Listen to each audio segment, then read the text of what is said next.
The eye is the special sensory organ that gives rise to vision. The eyes are located within the skull orbits, which provide protection for the eyes, as well as provide a place to anchor the soft tissues that support the functions of the eye. The eyelids and the lashes help to protect the eye from abrasions by blocking particles that may get onto the surface of the eye.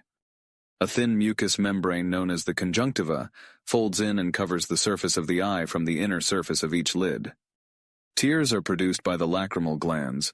They flow over the conjunctiva to wash away particles that may have gotten past the lashes and the lids.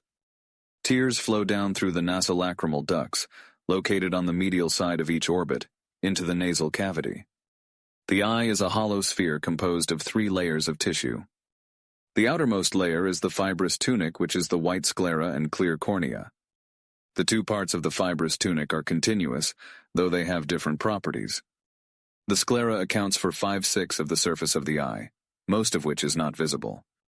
The cornea covers the anterior region of the eye and allows light to pass into the eye where it will eventually stimulate photoreceptors.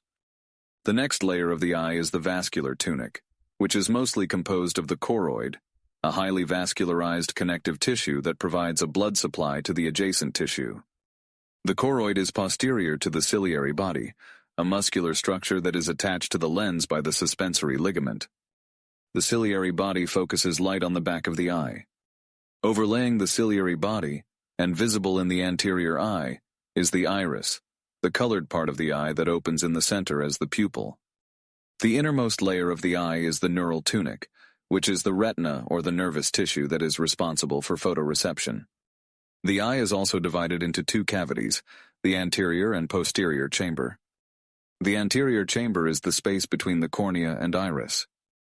The posterior chamber sits between the iris and the lens. Both the anterior and posterior chambers are filled with a watery fluid called the aqueous humor. The posterior vitreous chamber is posterior to the lens and is filled with a more viscous fluid called the vitreous humor. Movement of the eye within the orbit is accomplished by the contraction of 6 extraocular muscles that originate from the bones of the orbit and insert into the surface of the eye.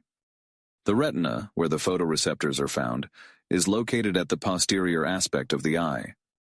Because both the cornea and lens have curved surfaces, they refract some of the light rays entering the eye. In doing so, they compress the image so that a large amount of visual information can be processed by a small amount of retinal tissue. The cornea refracts more light than the lens does because its surface is more curved, but the lens has the ability to change its shape, and therefore fine-tune the amount of refraction necessary to focus the light rays on the retina. This process is known as accommodation. The lens changes its shape in response to changes in tension of the ciliary muscles on the suspensory ligaments that hold the lens in place. Along with accommodation of the lens when objects are near, the pupil also tends to constrict to allow less peripheral light to enter the posterior chamber of the eye. The pupil will also constrict when conditions are bright and dilate under low light conditions. This way, the retina can receive an appropriate amount of light to activate the photoreceptors, without bleaching them with too much light. Sometimes the structures of the eye do not refract light appropriately. Myopia, or nearsighted, is when the light is focused in front of the retina. It is corrected with a concave lens. Hyperopia is when the light is focused behind the retina. It is corrected with a convex lens. At the exact center of the retina is a point where light is focused by the lens, and the greatest visual acuity is found. This is known as the fovea. It is a small dimple in the layers of the retina where there are no blood vessels, ganglion cells, or bipolar cells to interrupt light reaching the receptor cells. Because more light passes to the receptor cells at the fovea, it is in this region that visual acuity is the greatest. From this central point of the retina, visual acuity drops off towards the peripheral retina. A large part of neural function to support the visual system is concerned with moving the eyes and head, so that important visual stimuli are centered on the fovea of the retina. Light falling on the retina causes chemical changes to pigment molecules called opsins in the photoreceptors, ultimately leading to a change in the activity of the retinal ganglion cells. Photoreceptor cells have 2 parts, the inner segment and the outer segment. The inner segment contains the nucleus and other common organelles of a cell, while the outer segment is a specialized region of the cell where photoreception takes place. There are two types of photoreceptors, rods and cones, based on the shape of their outer segment. The outer segments of rod photoreceptors contain a stack of membrane-bound discs that contain a photosensitive opsin pigment called rhodopsin, which is sensitive to white light.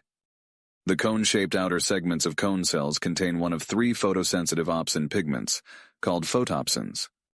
Each of the three photopsins are sensitive to a particular bandwidth of light, corresponding to the colors of red, green, or blue, allowing for the ability to distinguish color. When a photoreceptor cell is activated by a photon near the wavelength it is sensitive to, the energy from the light creates a change in its opsin molecule called photoisomerization. Photoisomerization is the first step in a process that ultimately leads to a change in membrane potential of the photoreceptor. Until the opsin is changed back to its original shape, the photoreceptor cell cannot respond to light energy. This is called bleaching.